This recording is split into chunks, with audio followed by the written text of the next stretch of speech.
दुखी है अपने रिश्तेदारों को खोने से, अपने दोस्तों को खोने से। तो इस पीरियड में आप क्या सोचते हैं कि लोग अगर नहीं आ पा रहे हैं तो क्या वो साथ में नहीं है? कल 4 तारीख को हरियाणा के 7 गाँव में हमने रैली निकाली है।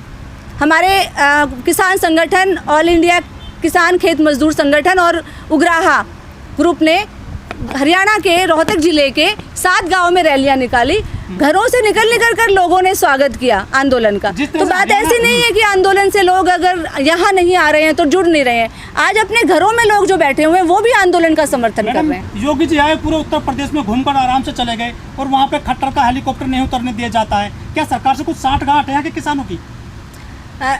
देखिए, ऐसी बात नहीं है, ये साठगांठ वाली बात नहीं है। ये लोगों की एकजुटता है, लोगों के अंदर चेतना जो है वो बढ़ रही है।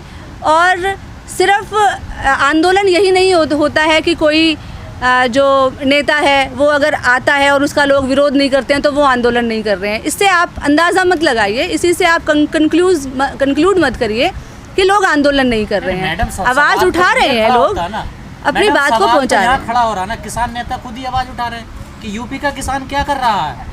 चटोनी जी ने खुद कहा है अपने बयान। नहीं, यूपी में जाएंगे, लोग आ रहे हैं, ऐसी बात नहीं है। यूपी से भी लोग आ रहे हैं और यूपी के लोगों को और भी ज़्यादा जागरूक करने की ज़रूरत है। अगर आप लोगों को ऐसी ज़रूरत महसूस हो रही है तो आप भी तो युवा हैं, आप भी यूपी जाइए और लोगों को जागरूक कीजिए कि क्योंकि आज आंदोलन ही एक रास्ता है, कोई रास्ता नहीं है। आज नहीं तो कल जो लोग घरों में बैठे हैं उनको भी आना पड़ेगा सड़कों पर। कोई रास्ता बचा ही नहीं है हमारे सामने। अपने जीवन को अगर बचाना है तो हमें आंदोलन करना ही होगा। जितने भी आंदोलन हो रहे हैं देश में, उद्योगपतियों को निशाना बनाया जा रहा है जी। क्या उद्योग करना अब गलत है किसी देश में? नहीं, देखिए, उद्योग करना गलत नहीं है, लेकिन बात यह है कि उद्योगपतियों का आज जो मकसद है उत्पादन करने का, वो क्या है? वो है व्यक्तिगत मुनाफा। पूंजीवाद का जो नियम है वो है मैक्सिमम प्रॉफिट। चाहे दूसरे का गला काट के, हमें दूसरों के गोलियां चला के अगर मुनाफा हमें कमाना हो तो हम वो कमाएंगे। तो भारत में ऐसे तो पूरी दुनिया में हो रहा है ये पूरी, हाँ, पूंजीवाद का नियम जो है ये पूरी दुनिया में ही लागू हो रहा है।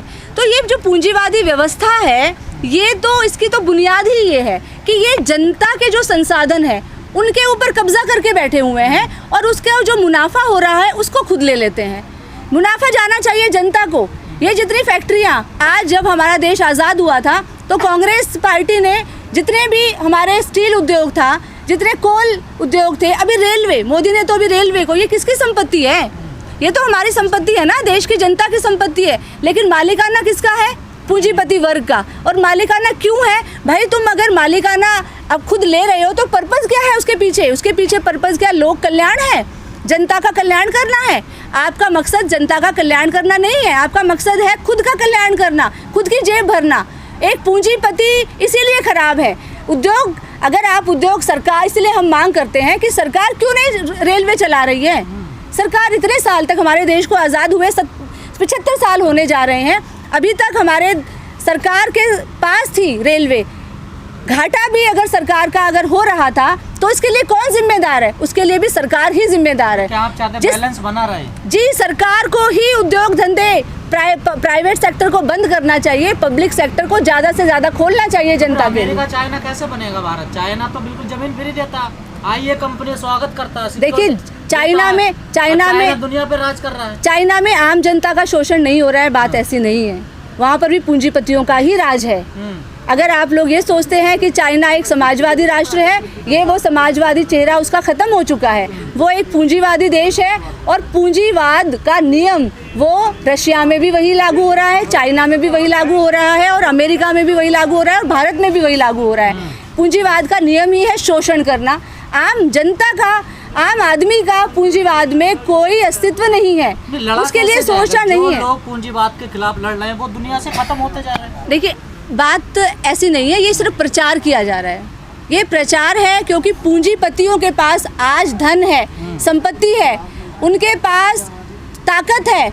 आज हमारे देश में जो राज है, ये जो मैंने बोला कि सत्ता आज है, पूंजीपतियों का राज है। इनके पास क्या नहीं है? हमारी पुलिस इनके कंट्रोल में है, हमारी मिलिट्री इनके कंट्रोल में है। तो पुलिस और मिलिट्री के सामने लड़ने के लिए तो हमें एक बहुत बड़ी ताकत के रूप में एकजुट होना होगा। क्योंकि हमारी ताकतें हैं। ये पुलिस को हमें अपने नियंत्रण में लेना होगा, जनता को इनके पैरेलल शक्तियाँ तैयार करनी होगी, तभी हम जीत सकते हैं। देखिए सबसे पहले तो उनकी अज्ञानता है, जो वो ये कह रहे हैं कि एलोपैथी कुछ नहीं है, एलोपैथी के कारण वो खुद अपने डॉक्टरों को नहीं बचा पाए, उनके डॉक्टर मर गए।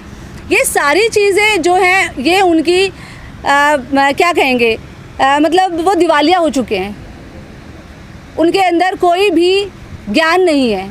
अगर कोई व्यक्ति आज के टाइम में विज्ञान को नकारता है तो आज आप कह सकते हैं कि उसका वैचारिक दिवालियापन सामने आ रहा है। अगर किसी ने लोगों की जान बचाई है तो वो है सरकारी अस्पताल, और वो है दवाइयाँ, वो है ऑक्सीजन, वो है इंजेक्शन, वो है वैक्सीनेशन।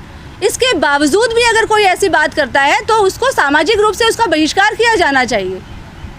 लेकिन वो कहते हैं कि किसकी औकात है जो मुझे अरेस्ट कर ले, वो इस तरह से शब्दों का प्रयोग करते हैं। हाँ, वो इसलिए कर रहे हैं क्योंकि आज हमारी सरकार जो है वो विज्ञान विरोधी है। हमारी सरकार क्या कहती है, सरकार के खुद जो मंत्री हैं, नहीं गंगा के पास जो कुंभ मेला हो रहा है वहाँ नहीं फैलेगा, क्योंकि गंगा तो सबको पवित्र कर देती है। ये ऐसे बयान ये लोग दे रहे हैं। फिर एक मंत्री का बयान आया कि हमें हमारे ऋषि मुनियों की तरह बनना होगा, जो कि बिना सांस लिए, बिना ऑक्सीजन लिए जो जिंदा रहते थे। तो ये क्या है? ये है अंधविश्वास फैलाना।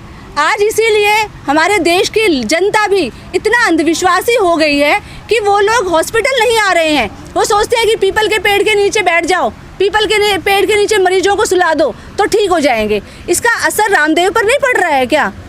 ये रामदेव को अच्छी तरह मालूम है कि ये जो आज सरकार में बैठे हुए हैं, चाहे मोदी है, चाहे योगी हैं, चाहे अमित शाह जी हैं, या जितने भी इनके मंत्री हैं जो इस तरीके के जो है वो गैर वैज्ञानिक बयान देते हैं, उन्हें पता है वो उनके समर्थन में है। इसीलिए वो कहते हैं कि भाई मुझे कोई नहीं, किसी की हिम्मत नहीं है मुझे गिरफ्तार कर सके, क्योंकि उन्हें पता है कि सरकार के साथ उनकी विचारधारा का मेल है, इसीलिए वो ऐसा बोलते हैं। लेकिन जब देश का रक्षा मंत्री जब पाखंडवाद को बढ़ावा देता हो तो फिर जनता क्या करे? बिल्कुल ठीक कहा आपने। अभी राजनाथ जी ने भी कहा था कि रामचरितमानस का पाठ कर लीजिए। ये अंधविश्वास फैला रहे हैं, ये लोग विज्ञान विरोधी हैं और ये चाहते हैं कि जनता इन अंधविश्वासों में ही लगी रहे, क्योंकि जो विज्ञान सीखता है, देखिए विज्ञान सीखना ही सबसे बड़ी बात नहीं होती।